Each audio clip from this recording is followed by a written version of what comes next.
एक बार की बात है, एक शिव भक्त थे भुशुंडी। बड़े विद्वान थे लेकिन बहुत अभिमानी। शिव भक्ति के अलावा किसी और देवता की भक्ति उन्हें बिल्कुल नहीं सुहाती थी। और देवताओं के भक्तों को बड़ी गालियां देते थे। उनके गुरु भी शिव भक्त थे। वो बड़े सौम्य और सुशील स्वभाव के थे। भुशुंडी को बहुत समझाते थे कि बेटा, इतना क्रोध, इतना अभिमान ठीक नहीं।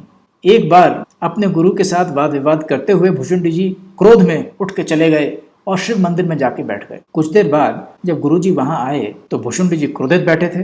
खड़े होकर गुरु को प्रणाम नहीं किया। गुरु ने तो बुरा नहीं माना, लेकिन भगवान शंकर को ये बात खल गई। उन्होंने सोचा, इतना क्रोध, इतना अभिमान देखकर यदि मैंने कुछ नहीं किया तो बड़ा अन्याय होगा। उन्होंने आकाशवाणी की, भुशुंडी, अपने गुरु का तुमने अपमान किया है। वो जब आए तो तुम अजगर की तरह बैठे रहे, हिले भी नहीं। अगले जन्म में तुम इसी तरह से अधम सांप बनोगे, बड़े से पेड़ के बिल में कहीं अंदर जाके रहोगे और तुम्हारी पशुओं की तरह से एक के बाद एक हजारों योनियां होंगी, हजारों जन्म होंगे। शाप बड़ा घोर था। भुशुंडी जी कांपने लग गए। उनके गुरु भी कांपे।